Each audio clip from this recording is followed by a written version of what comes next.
commencer. Bienvenue à tous. Nous sommes réunis alors ce soir pour une nouvelle visioconférence des rendez-vous de la transition autour de l'agenda 2030. Le plan que vont nous proposer nos deux intervenantes ce soir, Vaïa Tua, déléguée générale de 4D, et Béatrice Héroux, rédactrice en chef RSE de Novétique. Je vais juste commencer par quelques petits rappels sur le déroulement de la conférence. Alors, comme vous le voyez, vous avez deux possibilités pour converser et communiquer avec nous.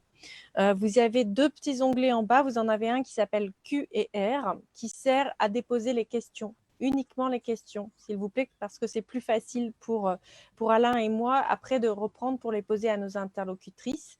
Et vous avez une fenêtre conversée qui vous permet d'échanger avec vous, de réagir de manière plus générale sans forcément avoir à poser une question.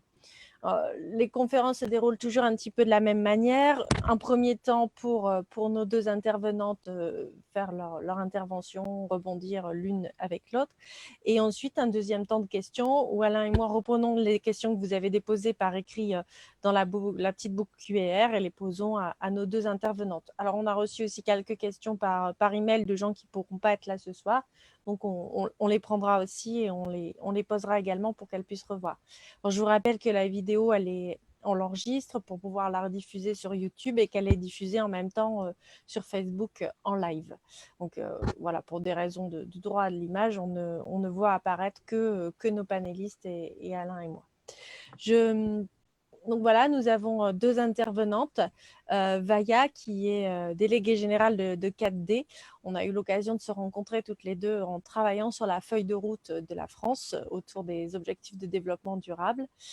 Béatrice Hérault, qui est rédactrice en chef RSE chez Novétique, qui a sorti récemment un petit article très intéressant sur l'agenda 2030 et son analyse par rapport à l'épidémie que nous subissons en ce moment. Vous savez qu'à la base, le lancement de ces vendredi au départ rendez-vous, c'était aussi de préparer le monde d'après le coronavirus.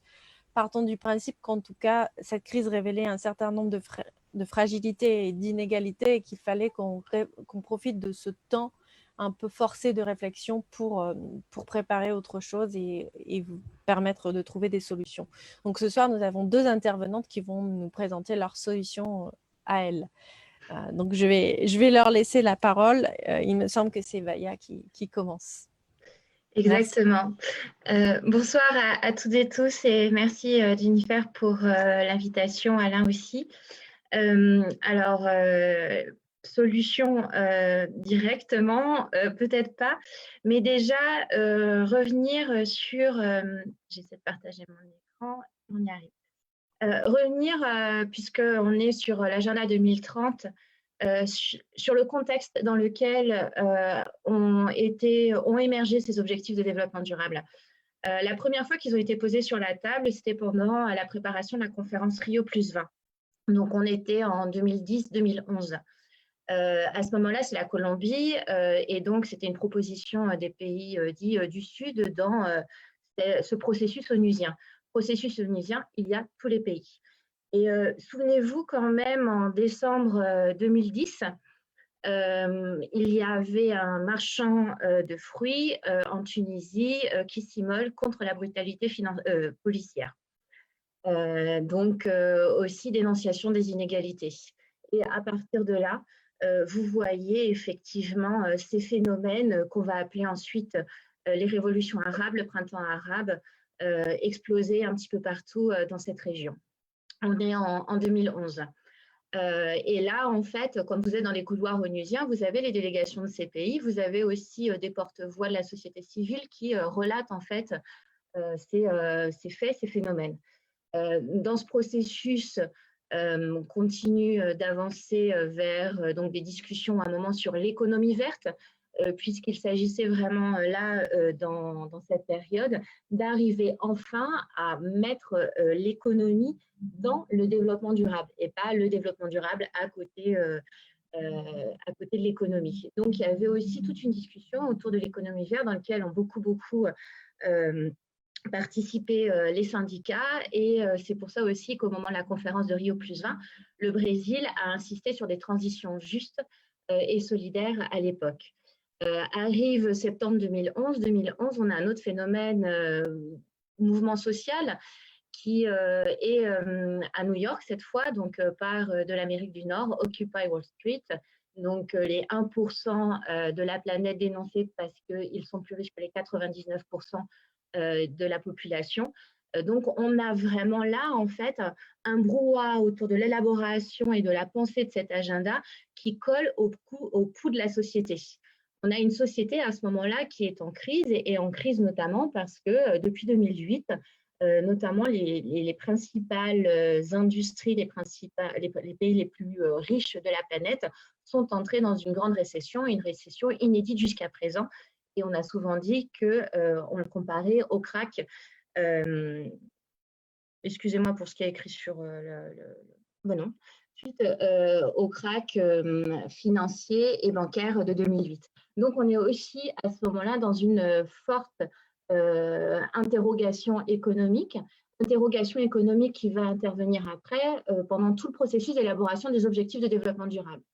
Ils sont annoncés à la conférence de Rio+20 en 2012. 2012-2013, on est sur des discussions qui sont plus de l'ordre méthodologique et il y a une innovation à ce niveau-là. On n'est plus sur des blocs nord-sud.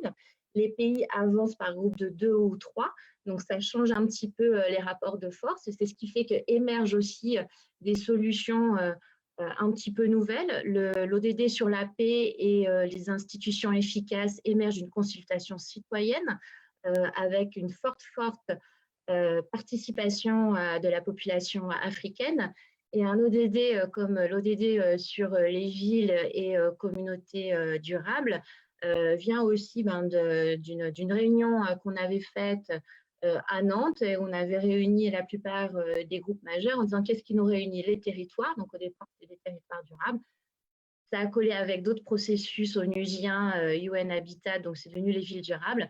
Et on avait là quand même quelque chose sur lequel j'insiste encore, pas uniquement de l'ONU, comme on dit, qui est tout le temps bottom-up, mais qui est véritablement dans une itération qui revient vers les territoires, vers les populations.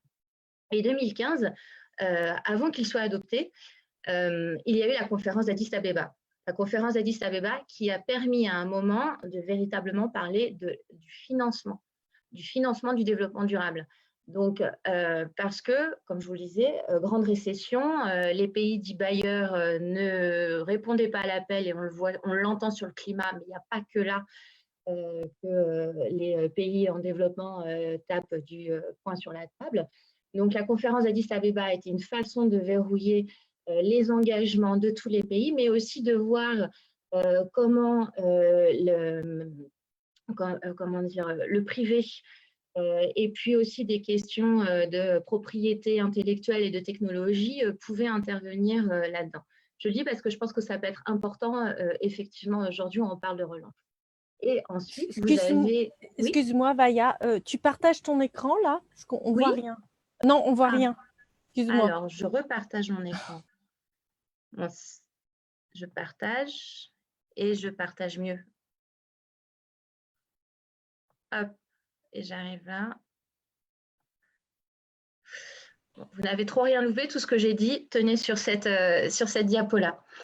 Et donc, en fait, en 2015, vous avez cette trilogie, Addis Abeba sur le financement, les objectifs de développement durable, où on peut effectivement continuer aussi de faire émerger des sujets comme l'éducation, les violences faites aux femmes, qui ne sont pas nécessairement des secteurs sur lesquels on peut investir, comme le climat, qui, lui, va donc être entériné en décembre 2015 avec l'accord de Paris.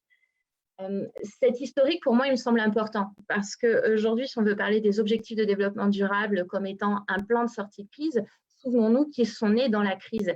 Et dans une crise où déjà, il y avait, on dirait des clusters, je vous ai parlé des révolutions ou des contestations à différents endroits, et qui après ont fait effet boule de neige dans d'autres continents ou dans des pays voisins. Et on était déjà à cette période-là dans d'une période de récession économique. Mais la solution paraissait obligatoirement universelle, donc qui concernait tous les pays et tous les acteurs. Et là aussi, il y a eu quand même quelque chose de très dynamique du côté de tous les acteurs.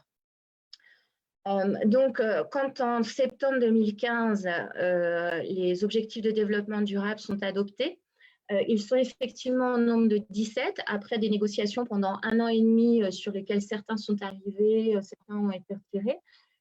Il y avait une base, je dirais incompressible, qui était les objectifs du millénaire pour le développement, qui eux s'étaient arrêtés aussi en 2015 et qui ne concernaient que les pays en développement.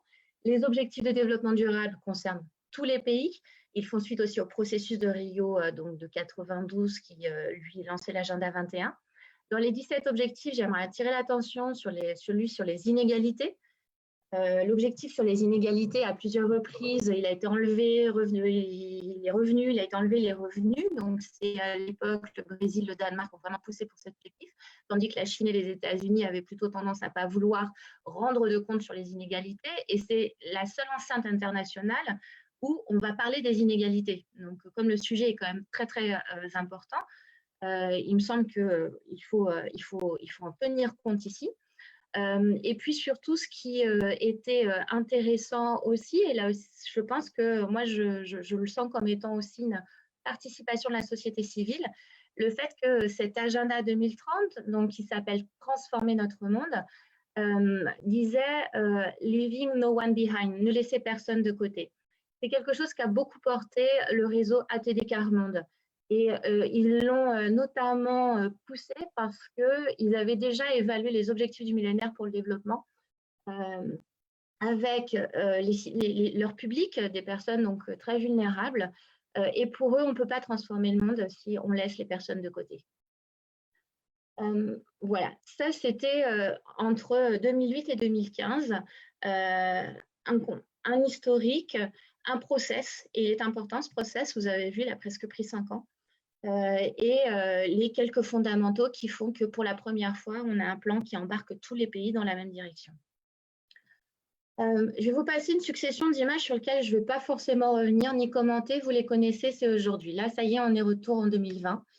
Il y a des phénomènes exacerbés sur la pauvreté, sur effectivement la santé publique, sur les organisations de la ville, sur la consommation, sur l'éducation, les violences faites aux femmes, l'environnement, notre rapport effectivement à l'océan, au climat.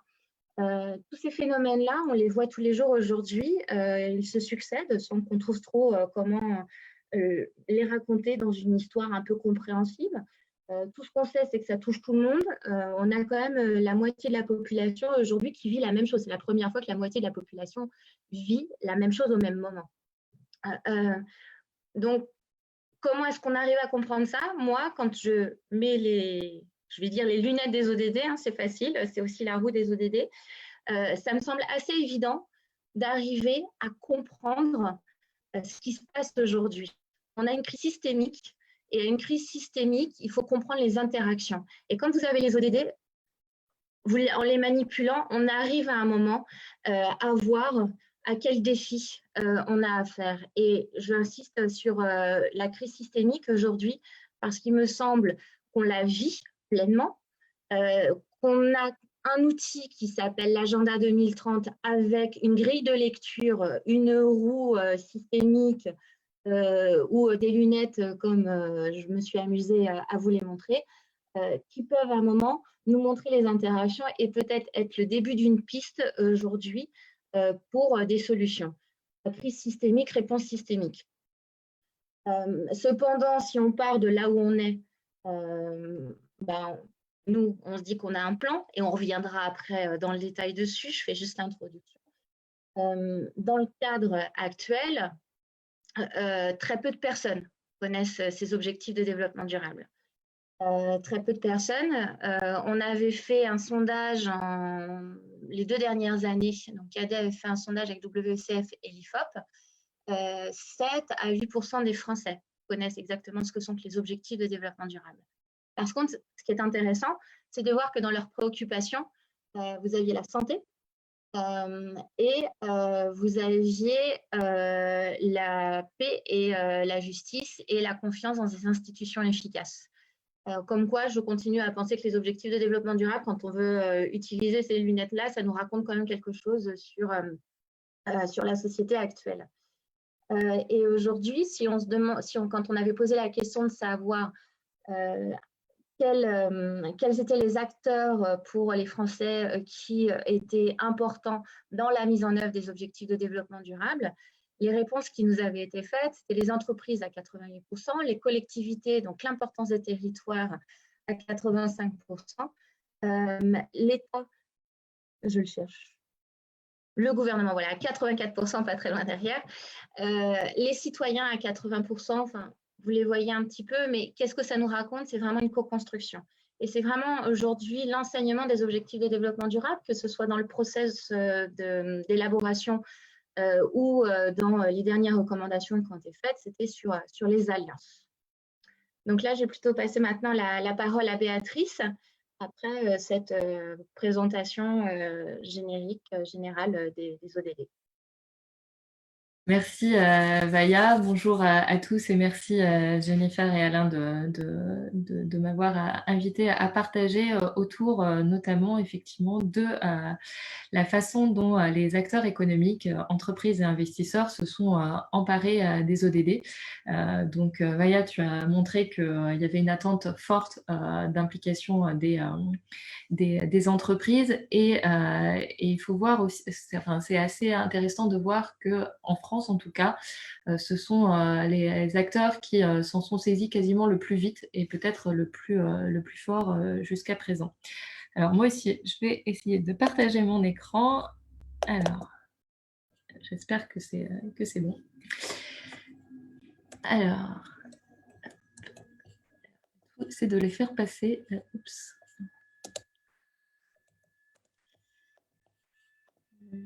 Alors, comment est-ce que je fais défiler les slides? Ça, voilà. Alors,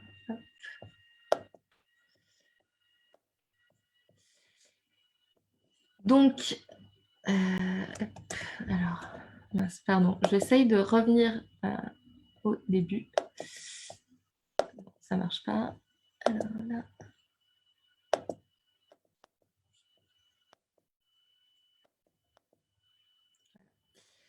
Donc, si les acteurs économiques se sont emparés des ODD, d'une part, c'est parce qu'on leur a demandé, et d'autre part, parce qu'ils ont trouvé un intérêt. Alors, qui leur a demandé? L'ONU. Alors, ça peut paraître bizarre à la base, puisque l'ONU s'adresse plutôt normalement aux États. Et c'est bien normalement les États qui négocient les différents traités. Mais pour les objectifs de développement durable, ils vont faire appel notamment aux entreprises via le Global Compact, qui est la branche entreprise de l'ONU. Et donc, des entreprises multinationales comme Suez, comme Veolia, vont pouvoir participer à l'élaboration de ces ODD. Pourquoi? Parce que l'ONU a besoin des entreprises et des investisseurs, d'une part pour financer les ODD qui ont un coût de 5 à 7 milliards de dollars par an.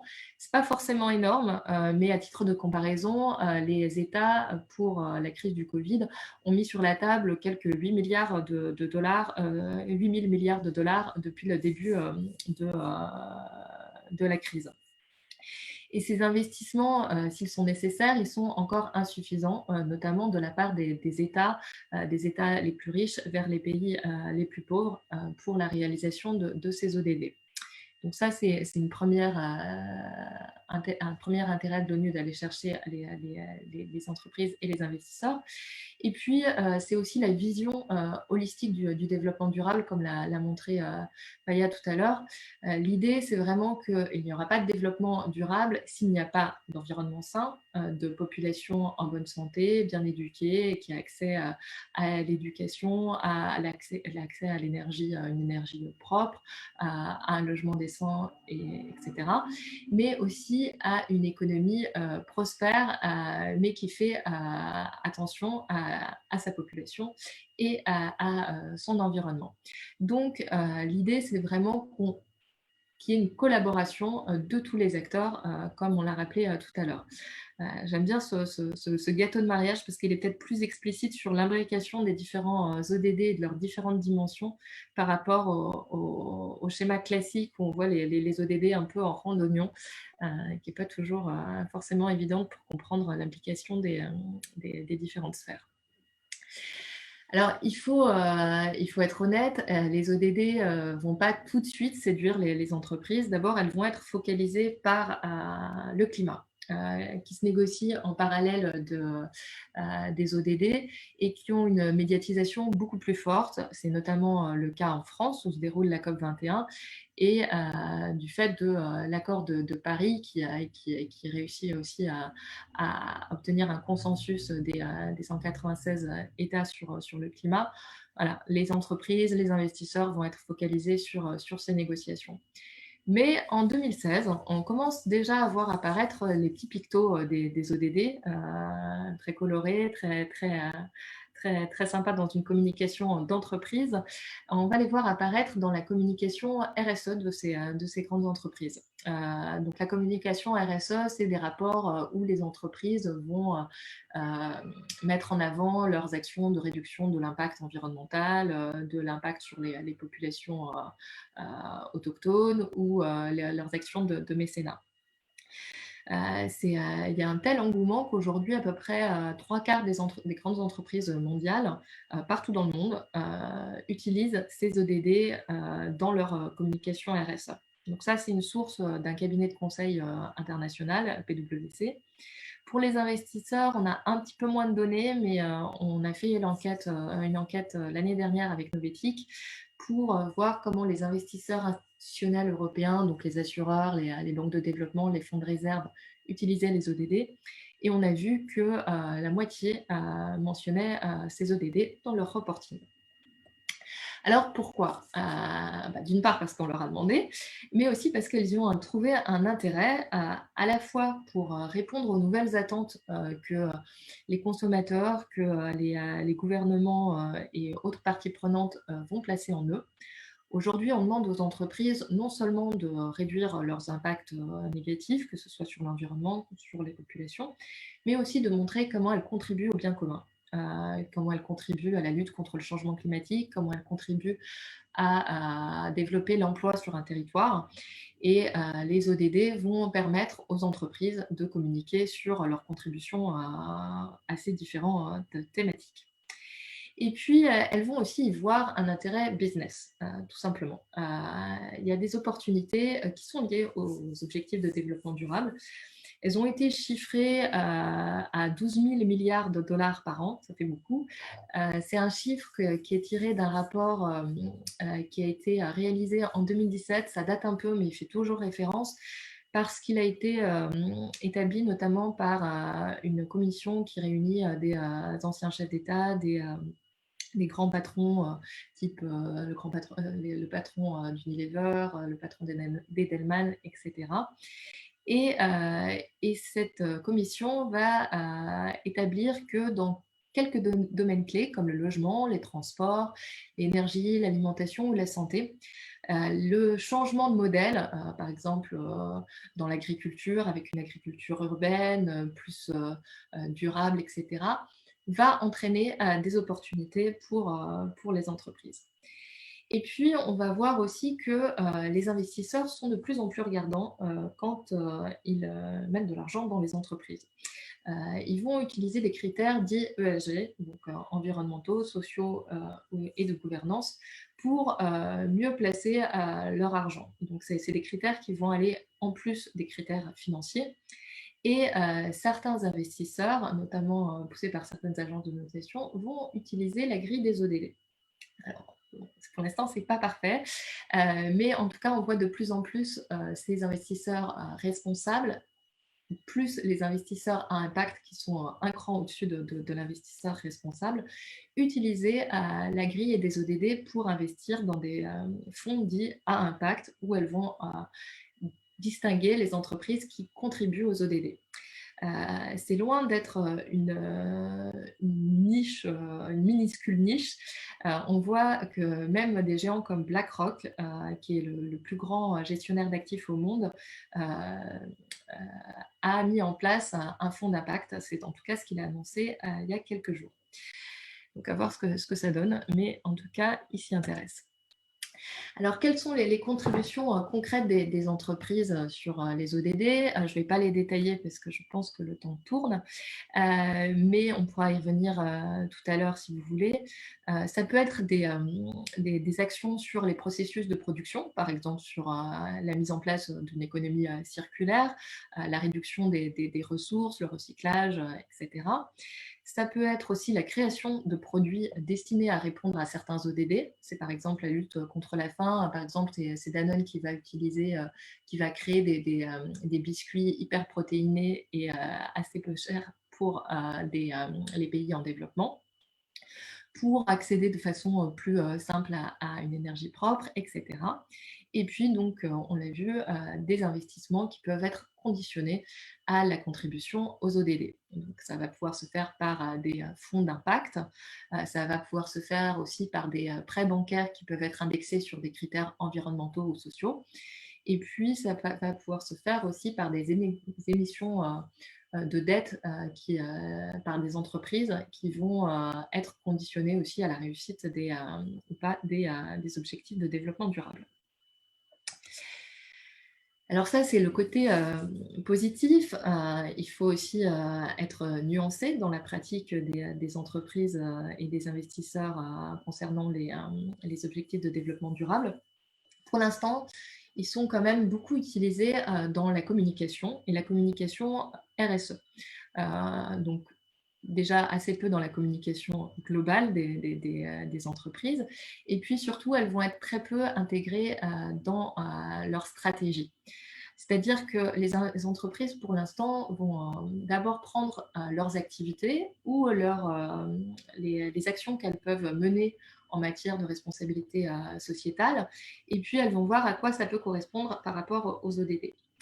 Or, ce qui serait le plus intéressant, c'est de prendre les 17 ODD, en tout cas certains ODD, qui sont les défis mondiaux prioritaires qui ont été définis par consensus, et de voir comment la politique de l'entreprise, la politique RSE peut être revue à l'aune de ces ODD, la politique innovation, la raison d'être, ou même éventuellement leur business model. On n'y est pas encore. On voit aussi qu'il y a un manque de vision globale. On va choisir de contribuer à certains ODD. Alors, forcément, il y a forcément des ODD prioritaires, mais on va rarement avoir la vision globale des ODD. Or, ceux-ci sont vraiment interconnectés. Et puis, on va surtout choisir de communiquer sur les aspects positifs. Comment est-ce qu'on contribue positivement aux ODD, alors qu'on sait très bien que les entreprises ont un impact négatif sur les ODD. Et quelquefois, même un produit positif peut avoir des impacts négatifs. Je prends souvent l'exemple de la voiture électrique qui peut avoir un impact positif sur le climat si l'électricité provient d'origine renouvelable. Mais pour construire cette voiture, on va utiliser des minerais fossiles qui vont dégrader l'environnement et parfois vont être exploités dans des conditions déplorables pour les travailleurs. Enfin, on va voir que les entreprises et les investisseurs développent chacun leur méthodologie, chacun leurs indicateurs pour montrer comment ils contribuent aux ODD, mais sans véritablement se concerter ensemble. Résultat, il va y avoir un déficit de fléchage d'investissement dans les entreprises les plus contributives.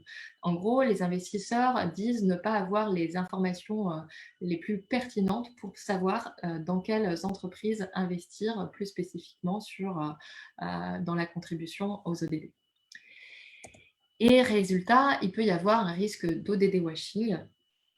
Donc, c'est un peu le greenwashing des ODD. Je prends régulièrement le cas Philip Morris, qui est un cas assez emblématique.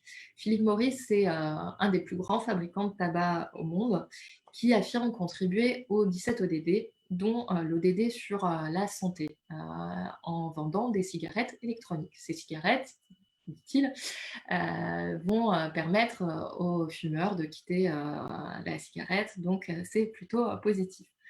Oui, mais Philip Morris, c'est quand même chaque année 700 milliards de cigarettes vendues.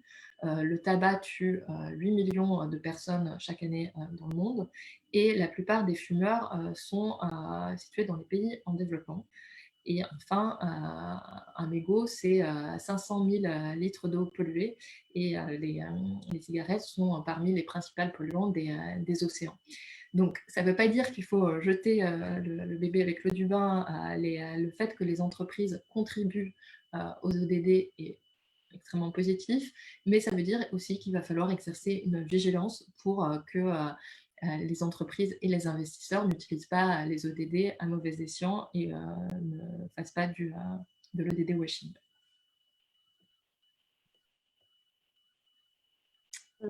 Voilà. Je ne sais pas si on a du temps pour continuer notre deuxième partie. On va peut-être quand même essayer d'aller à un moment sur aujourd'hui, sur comment avancer avec les ODD. On peut élaborer rapidement. Mais ce qui est important là, c'est que ce focus sur les entreprises, c'est aussi important de regarder en quoi aujourd'hui, et c'est ce qu'on voit notamment sur le climat, on n'a pas des investissements qui vont dans le sens des énergies renouvelables tout en ayant des investissements beaucoup plus importants qui continuent sur les fossiles. Et c'est aussi cette logique-là d'arbitrage qui est importante au niveau des budgets et de tous les budgets pour les objectifs de développement durable.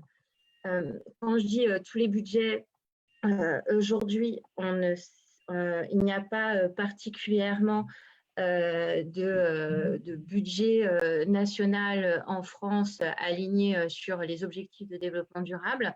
Par contre, on voit que sur le climat, il y a aujourd'hui un certain nombre d'initiatives qui nous permettront quand même de regarder où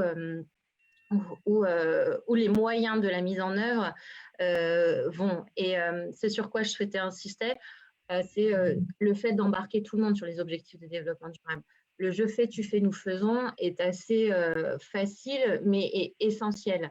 On l'a vu dans un certain nombre de débats. Il y a eu les gilets jaunes, il y a eu les bonnets rouges. Vous pouvez de temps en temps faire des actions qui d'ailleurs ne cochent pas toutes les cases des ODD. On le voit avec les inégalités. On aurait eu la grille, on aurait peut-être gagné du temps. Et surtout, si on n'est pas audible au niveau des citoyens, à un moment, ça grippe et ça passe pas et on n'avance pas. On voit notamment que tous les États aujourd'hui ne sont pas nécessairement engagés sur les ODD. Les différentes couleurs, c'est pour montrer les dates auxquelles les pays ont rendu compte de ce qu'ils avaient fait sur les objectifs de développement durable. Maintenant, c'est comme ce que disait tout à l'heure Béatrice, on rapporte, on est redevable, mais sur différents points. Et c'est vrai que quand il y a des événements internationaux, que ce soit l'Assemblée générale ou autre, j'ai vu une question sur pourquoi est-ce que les médias n'en parlent pas. C'est vrai que cette complexité dont on parlait tout à l'heure, c'est pas dans aujourd'hui l'état d'esprit des médias. Il faut faire vite, on est dans la punchline. Vous avez 3 niveaux d'information entre celui qui parle, la phrase qui passe en dessous et le tweet. Tout d'un coup, cette logique systémique semble bloquante. Je voudrais juste insister sur le fait que cette présentation, la présentation que j'ai faite tout à l'heure, j'ai faite à des enfants entre 9 et 12 ans, donc je pense que c'est accessible pour tout le monde. Et s'il nous reste que 10 ans aujourd'hui, il y a très peu de personnes qui sont, comme on disait, sur la mise en œuvre. Et c'est là où, par rapport au plan qu'on a, il faut regarder quels sont les outils. Il y a des outils. Ça, c'est un outil de la Gironde. Vous avez aussi la métropole de Strasbourg, par exemple, qui a regardé où l'argent allait, sur quel ODD les lignes budgétaires allaient. Et ça, c'est intéressant parce qu'après, on voit qu'effectivement, on a beau avoir des politiques, par exemple, qui étaient sur l'égalité l'égalité des sexes.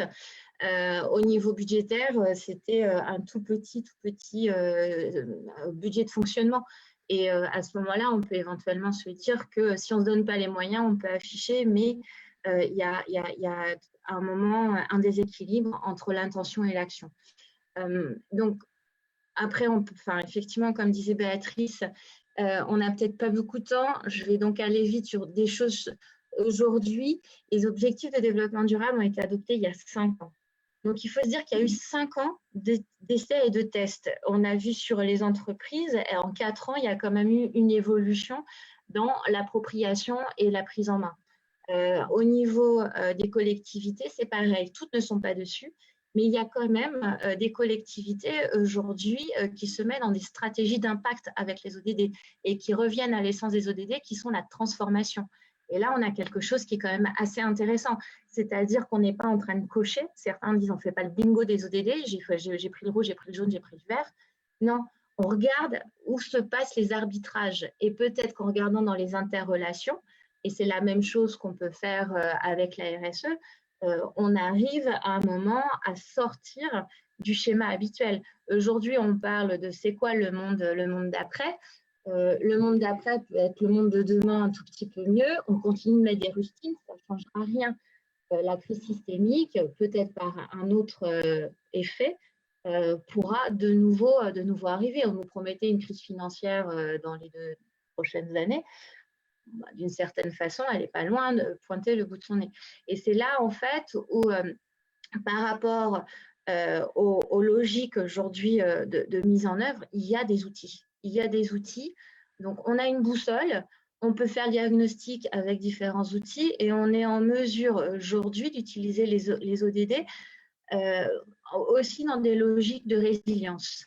On voit notamment que les collectivités et je pense d'autres acteurs qui ont pu travailler davantage sur la concertation, qui ont pu travailler sur l'inclusion, qui ont travaillé sur un certain nombre d'enjeux qui sont liés aux ODD, qui peuvent passer qui peuvent en tout cas réussir à raviver un certain nombre de forces vives dans ce qu'on pourra imaginer future stratégie de résilience.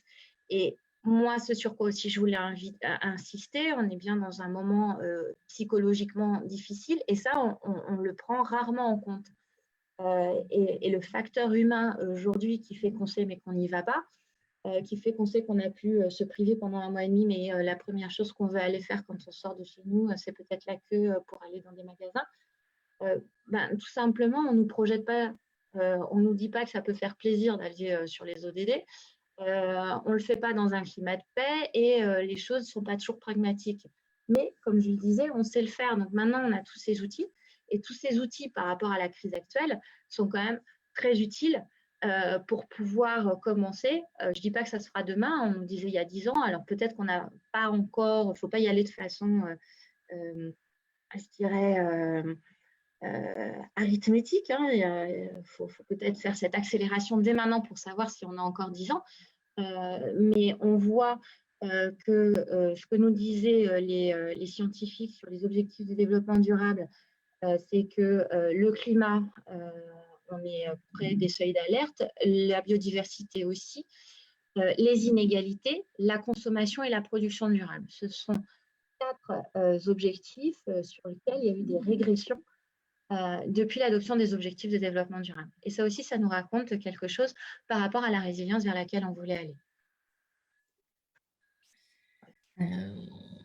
Alors, je vais peut-être je vais aller vite je voulais juste insister de mon côté sur le fait que les entreprises aujourd'hui utilisaient, enfin le fait que le Covid en gros permettait de remettre un peu les ODD sur la table dans le monde économique. Pourquoi D'une part, parce que les entreprises, elles ont la lunette de la RSE quand même depuis un petit moment qui a permis peut-être de mieux appréhender cette complexité des ODD par rapport à certains autres acteurs. Et Et on voit aussi que les ODD vont pouvoir être un cap de développement pour les entreprises.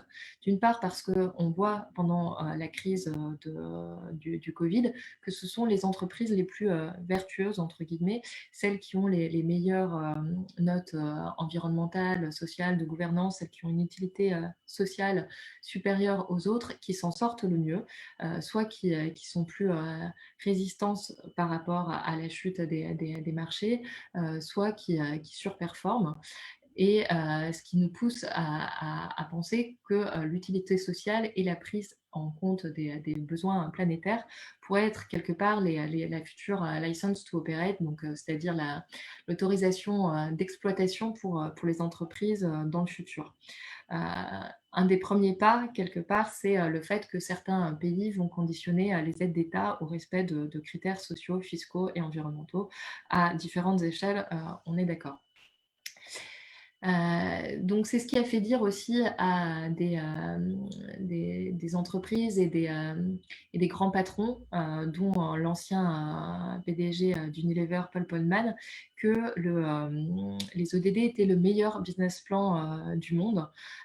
Moi j'ajouterais que c'est un peu le seul, en me basant notamment sur ce que dit le directeur général du World Resource Institute, qui est une ONG internationale qui est très écoutée par les entreprises, où ils disent que les marchés vont plonger pour les entreprises qui utiliseront des ressources naturelles pour fournir des produits et des services qui finalement ont une utilité ou une valeur sociale limitée.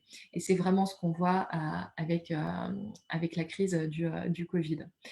Ce que je trouve intéressant aussi dans cette crise, c'est que assez vite, on a vu des acteurs économiques, des investisseurs, des cabinets de conseil, des entreprises prendre la grille des ODD pour réfléchir sur l'après.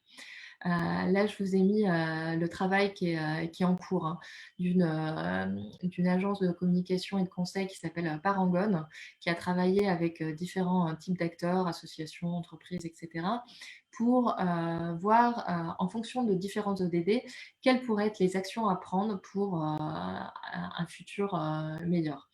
Donc là, c'est la V2. Il y en a certainement d'autres qui sont actuellement en cours, et puis on aura le travail final d'ici quelques semaines ou quelques mois. Mais je trouvais ça assez intéressant de voir que les acteurs économiques se penchaient vraiment sur la question dans cette période de crise.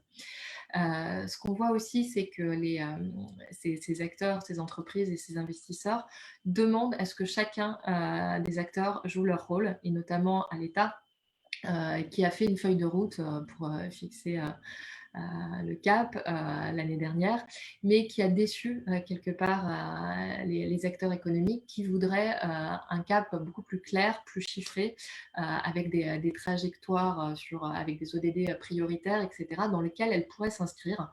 Et c'est vraiment cette idée que collectivités, États, associations, entreprises doivent pouvoir travailler ensemble pour contribuer à l'atteinte des ODD. Je vais terminer par une note positive, puisque la ville d'Amsterdam est un peu sur cette voie-là. En tout cas, ils ont annoncé travailler sur la théorie du donut. Alors, ce n'est pas une théorie qui a à voir grand-chose avec la pâtisserie, mais qui est basée sur une théorie économique développée par Kate Raworth, qui est une économiste britannique qui a longtemps travaillé pour Oxfam, et qui explique qu'en gros, on va aller chercher la bonne économie entre deux limites, la limite sociale et la limite environnementale. Le plancher social qu'on voit dans le petit cercle, en gros, c'est les besoins fondamentaux des populations, donc l'eau, la nourriture, l'égalité des sexes, la démocratie, etc. Et le plafond environnemental, c'est les besoins planétaires, donc un climat dont le réchauffement ne monte pas en flèche, une biodiversité qui n'est pas en extinction comme ce qui se passe actuellement.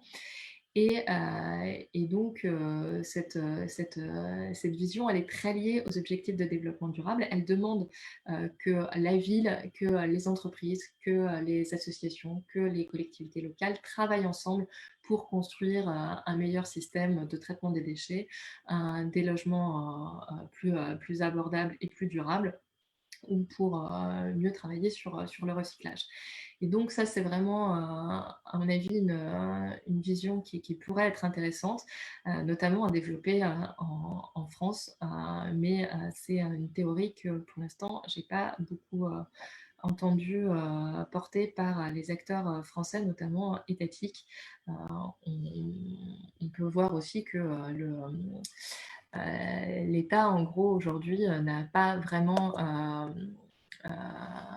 parlé des ODD depuis le début de la crise. Je n'ai pas entendu, en tout cas, le gouvernement les mentionner, et c'est peut-être bien dommage. Eh ben, merci pour vos interventions. Alors, bon, on n'a pas osé vous couper parce que c'était vraiment très, très intéressant. J'ai pris plein de notes, j'avoue, mais on va passer quand même aux questions assez rapidement. Alain, tu prends la parole et tu poses les premières questions qu'on avait reçues par mail, peut-être, s'il te plaît. Oui, je vais faire ça. Alors, il faut que je les reprenne. Alors, il y a une première question qui finalement demande en quoi consiste l'agenda 2030, les ODD. Mais ça, vous y avez répondu en tous les cas en grande partie. Par contre, comment nous, en tant que citoyens, pouvons-nous faire évoluer positivement la situation du développement durable ? Est-ce que des projets autres que la sensibilisation, et il y a une autre question qui posait la question de ce qui se passait à l'école, qui va venir ensuite, est-ce que les projets autres que la sensibilisation existent et peuvent être mis en place pour faire prendre conscience à la population de l'intérêt du développement durable ?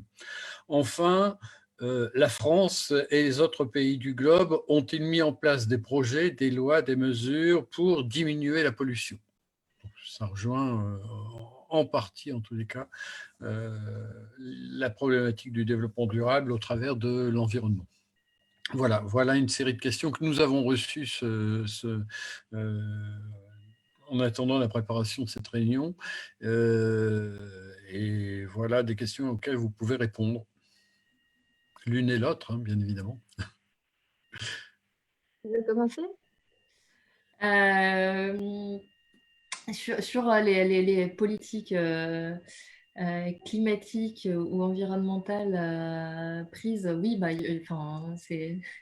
il y en a beaucoup, donc c'est difficile de répondre assez rapidement à ça. Ce qui est peut-être intéressant de mentionner, c'est de voir que à ce stade, les plans de relance, par exemple européens ou nationaux, utilisent très peu ces ODD. On va mentionner éventuellement les questions environnementales et spécifiquement le climat. Un peu la question des inégalités quand même, mais ce que je trouve dommage quand même, c'est que finalement les ODD ne soient pas intégrés dans cette réflexion plus générale, que ce soit au niveau européen ou au niveau national. C'est vrai qu'en fait, il reste absent. Il y avait une question sur les médias. Il reste absent parce que, comme je le disais tout à l'heure, la complexité des ODD apparaît toujours difficilement saisissable, ça paraît trop théorique. Et ceux qui finalement s'en sortent le mieux sont ceux qui ont l'habitude de travailler sur les tableurs parce que voilà, l'habitude de renseigner des indicateurs soit comme on le disait tout à l'heure, dans des logiques d'investissement, soit dans des logiques de redevabilité. Donc, ça ne fait pas tellement la mise en œuvre. Et c'est pour ça que c'est un petit peu dommage d'oublier le sens premier des objectifs de développement durable, qui était justement cette transformation, le fait que le message est assez simple, hein, c'est vivre tous sur une planète vivante, et d'arriver à travailler sur ces synergies. Ce qu'on voit, je vais reprendre les questions des citoyens parce qu'elles sont intéressantes, notamment pour les territoires, pour les entreprises aussi, et pour les médias. C'est-à-dire que comment est-ce qu'aujourd'hui, moi, je peux agir sur les objectifs de développement durable? On le voit, on est sensibilisé notamment sur le plastique, le tri ou autre, donc on revient toujours à une sphère environnementale sans prendre l'ensemble et finalement, mon tri, qu'est-ce que ça fait en amont par rapport à mon mode de vie, donc sur mes choix clairement de consommation. Et qu'est-ce que ça fait complètement en aval. Donc, on reste toujours sur des logiques d'empreinte, d'impact qui ne sont pas tellement dans nos prismes. Donc, c'est vrai que la question de l'éducation, pour le coup, est très importante. Et je ne pense pas, quand je vois aujourd'hui les cours de SVT, parce que c'est là que se font notamment au collège l'approche sur le développement durable, je ne pense pas qu'on traite du développement durable dans cette logique très, très, très globale, presque culturelle. On le reste dans une approche nature-environnement, alors qu'on voit bien que ça touche à tous les pans. Et donc, c'est là où il y a quand même quelque chose qui bloque, c'est-à-dire qu'on a une superbe matrice, mais qui est utilisée traditionnellement sur un pan sur un pan qui est l'environnement. Au niveau des cours, aujourd'hui, donc comme je le disais, il y a les instituteurs, donc professeurs des écoles en primaire, disposent de matériaux, mais ne sont pas non plus totalement formés. Et ça vient, moi, de ce que j'ai rencontré, beaucoup de la volonté des professeurs. Donc, il y a, comme je le disais, c'est pas non plus, c'est dans les programmes, mais c'est pas, ça vient pas percuter, notamment les manuels d'économie dans le secondaire. Ça ne vient pas percuter les manuels d'économie. Par contre, vous voyez des jeunes dans des écoles de commerce, vous voyez des jeunes dans des écoles d'ingénieurs qui commencent à vouloir un tout petit peu contester l'enseignement traditionnel pour que ce soit plus en phase avec aujourd'hui les besoins qui sont inégalité sociale et inégalité climatique, par exemple. Donc, on reste dans ce que j'appelais tout à l'heure un processus. Maintenant, ça prend du temps, mais ça bouge un petit peu dans tous les sens. Et je pense que l'un des enseignements qu'on a avec les ODD, c'est cette espèce de management agile avec des silos qu'il faut faire un tout petit peu péter. Et en tant que citoyen, ce que je trouve intéressant, c'est des personnes qui remettent en cause ou qui essaient de changer un petit peu la mission de leur travail en soi, puisque là, ils ont aussi une capacité. Enfin, on ne va pas toujours revenir à la maison avec le tri des déchets ou l'acte de consommation. Il y a aussi des forces vives qui sont dans des choix de décision où là, il y a une puissance d'agir avec un impact qui est soit tout simplement sur l'objectif de la mission même ou sur la posture.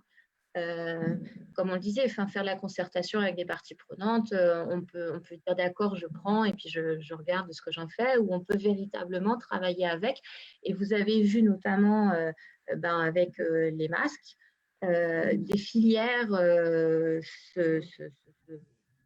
travailler dans des formes de partenariats nouvelles, et j'aimerais savoir si ça va perdurer après. On a vu aussi alors sous des logiques bénévoles, mais des personnes prendre en charge des questions qui sont plus de l'ordre de la solidarité et qui devraient être plus de l'ordre qui sont plus des compétences publiques. Et là, ça a commencé à travailler ensemble. Il y a des endroits où, en fait, il y a eu des zones de créativité très intéressantes et qui sont justement sur soit des postures nouvelles, soit sur des compétences qui viennent à un moment les unes avec les autres. Et là-dessus, on a peut-être quelque chose aussi à apprendre pour que ces objectifs de développement durable semblent plus perceptibles et plus appropriée à une mise en œuvre. Je pense qu'il n'est plus temps aujourd'hui de continuer les consultations et de réfléchir et de refaire la roue alors qu'on en a une. On a des choses qui seront de toute façon imparfaites, mais qu'il vaut mieux essayer de rendre plus de rendre plus perfectible par des systèmes d'itération. Et donc là, c'est ça, on a des objectifs, on a des indicateurs, on regarde, on peut comparer, on a des espaces de redevabilité. Et plus il y a ce langage commun, et plus le plan il est robuste. Donc, j'ai peut-être un petit peu dépassé les questions quand même. Je voulais peut-être revenir sur la question de la notation. J'ai vu 2 ou 3 questions sur la question de la notation et de la valorisation auprès des consommateurs. Sur la valorisation auprès des consommateurs, ça rejoint un peu ce que disait Vaïa. Le problème, c'est que c'est assez peu connu. Les ODD sont assez peu connus des citoyens consommateurs, donc ça va être difficile de leur parler ODD tant qu'ils connaissent pas ça, et d'où l'importance d'en parler notamment à l'école. Sur la question de la notation d'impact, alors elle se développe. C'est assez compliqué parce qu'on va vraiment sur l'idée de voir comment un produit ou un service d'une entreprise va apporter une contribution additionnelle à ce qui existait auparavant ou ce qui n'existait pas à tel ou tel ODD. Or, les indicateurs qui sont actuellement développés pour évaluer les ODD sont développés pour les États. Donc, ce qui fait qu'il y a vraiment eu un foisonnement de méthodologies qui a été réalisé par les investisseurs, par les entreprises. Chaque entreprise a sa propre méthodologie, chaque investisseur a sa propre méthodologie. Et en fait, voilà, c'est un peu compliqué. On voit quand même apparaître des agences de notation d'impact qui se créent et qui ont des réflexions assez intéressantes. Donc, il y a une agence franco-canadienne qui s'appelle Impact, il y a des agences françaises qui se montent sur la question. Ça vient souvent du monde financier, mais on commence à avoir une approche intéressante sur la mesure des ODD qui va beaucoup plus loin que la simple notation ESG qui est un peu à la base. En gros, on va savoir, on va essayer d'établir comment les entreprises vont réduire leurs impacts sur tel et tel domaine environnemental ou social. Donc, moi, je pense que ça va demander encore quelques années pour que ce soit bien fiable, mais en tout cas, c'est en cours. Et comment évaluer scientifiquement le niveau de contribution des entreprises aux ODD, c'est un petit peu ça.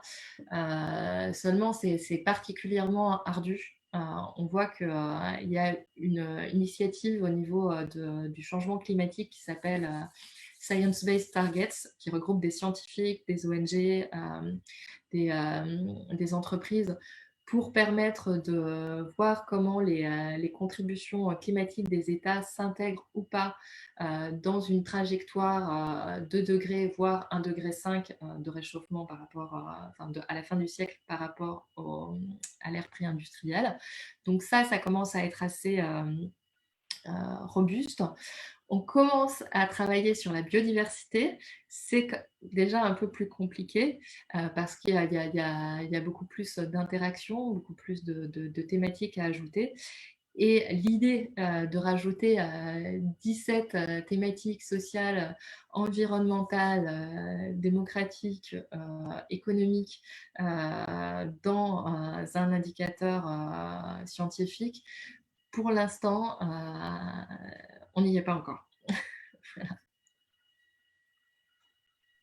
Bien, vous avez répondu à pas mal de questions, du coup. Il en reste peut-être encore quelques-unes, à moins que ça m'ait échappé. Sur la RSE, notamment, est-ce qu'elles ont été posées? Il ne me semble pas. Sur quels engagements? Faut-il des engagements contraignants? Quel dispositif de contrôle? Faut-il laisser finalement de la liberté aux entreprises pour s'aligner sur les ODD, ou faut-il au contraire essayer peut-être d'imposer un certain cadre? Voilà. Après, une question sur la prise de conscience, la connaissance des ODD au niveau européen. Est-ce que vous avez des chiffres là-dessus? On a parlé des chiffres en France, mais au niveau européen. Et quelqu'un a été attiré dans le donut par apparemment un item voix et il demande qu'est-ce que ça recoupe derrière. La voix, c'est plutôt le côté démocratique. Voilà. Pour la question de la RSE, alors la RSE, à la base, c'est une démarche volontaire. L'idée, c'était vraiment d'aller au-delà des normes pour les entreprises et pour les entreprises. Aujourd'hui, on voit que la RSE, développe des contraintes légales autour de la RSE, de certains domaines, notamment sur l'environnement, sur le climat. Donc, les entreprises vont être obligées notamment de communiquer sur les actions qu'elles mettent en œuvre concernant les ressources qu'elles utilisent, concernant les émissions de gaz à effet de serre.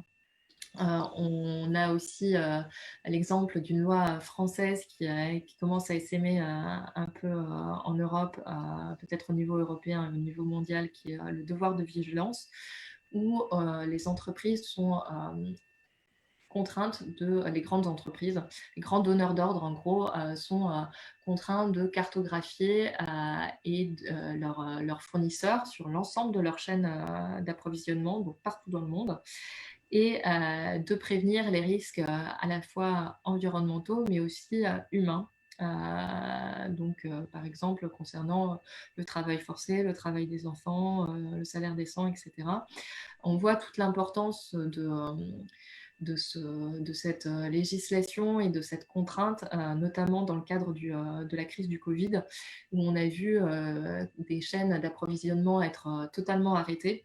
Alors, sous la contrainte, mais on a vu aussi que certains donneurs d'ordre ont tout simplement abandonné leurs fournisseurs. C'était notamment le cas dans le textile, où des commandes avaient été passées avant le confinement, n'ont pas été payées et ont laissé sur le carreau des millions d'ouvriers et d'ouvrières, notamment au Bangladesh, au Cambodge, en Éthiopie, etc. Donc, oui, il est important de laisser une certaine marge de manœuvre aux entreprises, parce que c'est aussi ça qui va les inciter à aller plus loin, mais aussi de procéder à un encadrement sur certains domaines clés, notamment sur les questions sociales et climatiques. Oui, je voulais revenir.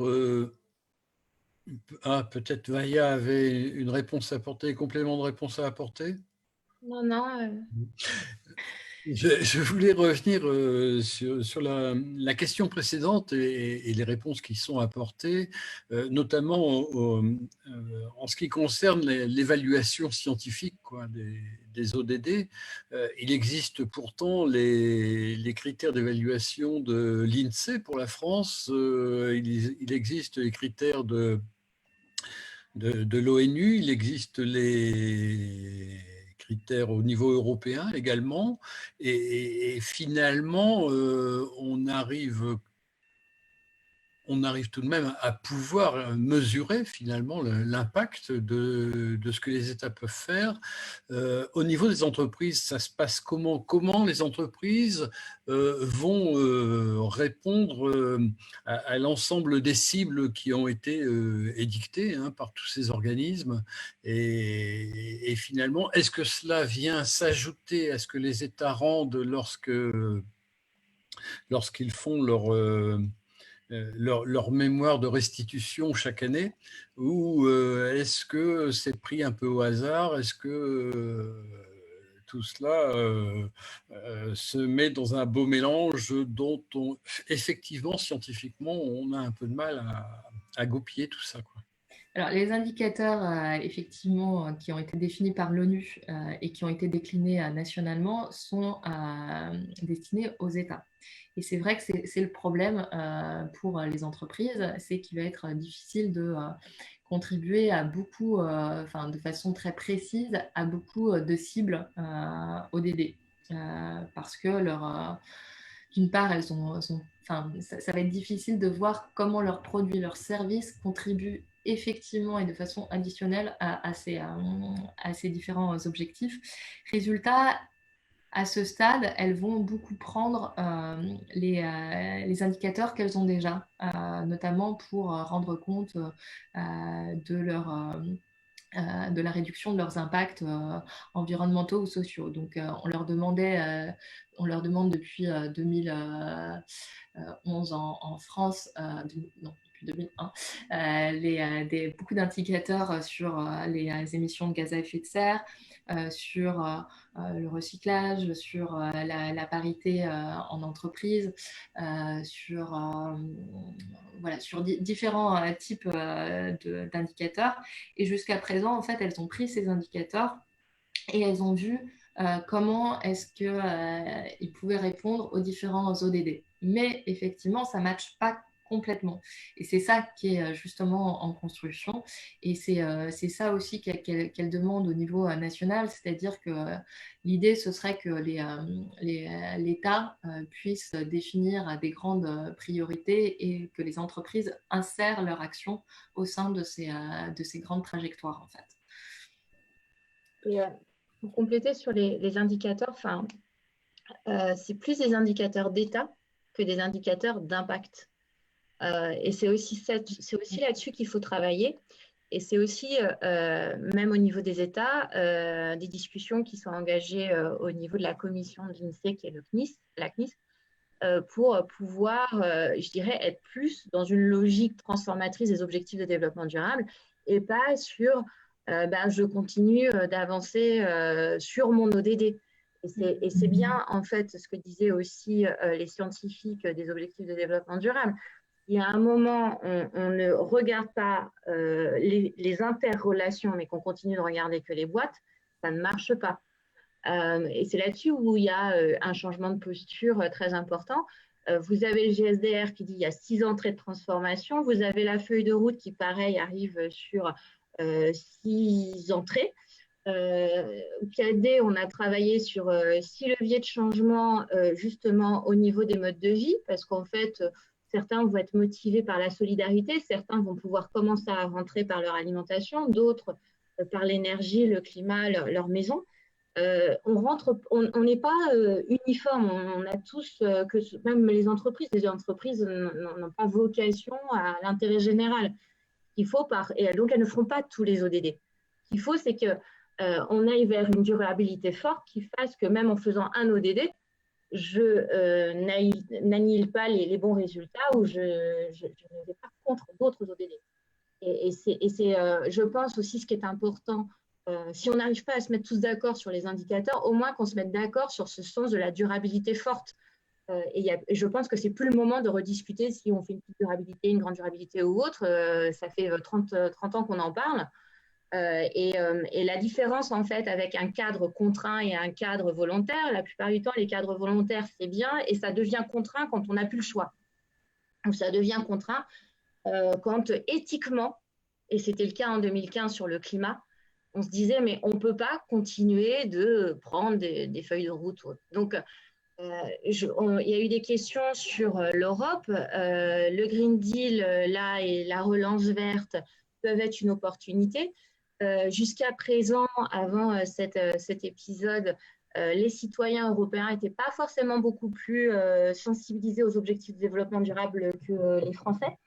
En tout cas, c'était ce qui nous remontait de nos partenaires ONG européens dans un programme qu'on a qui s'appelle Make Europe Sustainable for All, mais avec quand même des discussions avec les États ou des temps qui pouvaient être différents.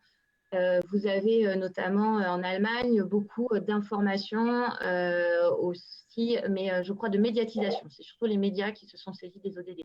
En Grèce aussi, une fois par an, vous avez un grand festival avec les ODD à la télé. Donc, c'est vrai que la télé, ça change un petit peu de nos moyens de diffusion de tractage quand on est une ONG. Et en même temps, je crois, au Danemark, un portage politique fort, et notamment au niveau parlementaire. Et donc, en fait, c'était ce qu'on voyait tout à l'heure, plus on est d'acteurs à pouvoir avancer et mieux ça peut aller. Et donc aujourd'hui, par rapport, je crois, sur l'Europe, il y avait aussi une question à un moment sur la PAC. Les ODD sont là un peu comme ce qu'ils appellent le screening. C'est pas mis en avant puisque faudrait quand même pas demander à la Commission européenne que tout d'un coup les directions se parlent trop facilement entre elles. Hein. C'est quand même compliqué. Hein. Chaque commission, chaque direction, c'est très. On est dans un organigramme complexe et les ODD, ça vient faire péter les organigrammes. Donc, c'est aussi ça qui est un petit peu compliqué. Mais on a peut-être, et c'est tout l'enjeu de la période, et c'est déjà quand même un petit peu tagué dans le Green Deal, des choses qui vont. On a ouvert les bons chantiers. Après, il y aura toujours des discussions sur l'ambition et les objectifs, et c'est ça qui est beaucoup rediscuté. Après, c'était ce qu'on voyait, c'est quels sont les moyens de mise en œuvre et est-ce qu'on s'assure qu'on a les financements nécessaires, parce que c'est souvent ça qui a fait que ça a capoté, notamment sur des objets comme le climat. Et après, il y a des arbitrages. Et là, vous prenez l'ODD 2 sur... si vous prenez que l'ODD 2, notamment sur l'agriculture, on n'arbitre pas trop entre l'agroécologie et l'agriculture conventionnelle. Par contre, vous prenez l'ensemble des ODD, on sait vers quelle agriculture on veut aller. Parce qu'en fait, si vous prenez l'ODD 2, le climat, la pauvreté et puis la santé, vous voyez vers quel modèle d'agriculture il faut aller. Et c'est pour ça qu'en fait, l'ensemble là et la nécessité, c'est de vraiment regarder, alors que ce soit le donut ou le gâteau de mariage ou les petits fours, c'est vraiment en fait regarder ce qui se passe entre. Donc, je sais qu'au niveau de ce qui est intéressant, par exemple, au niveau européen, je ne l'ai pas lu, mais c'est sorti fin avril, c'était sur la politique de la ferme à la fourchette, donc où on ne prend plus l'agriculture. Mais là, ça y est, ils sont en train de documenter davantage. Le principe n'est pas nouveau de la fourche à la fourchette, mais là, ils le regardaient en parallèle de la révision de la PAC pour l'année prochaine, je crois. C'est un peu ce que je voulais dire sur les enjeux européens qui avaient été avancés.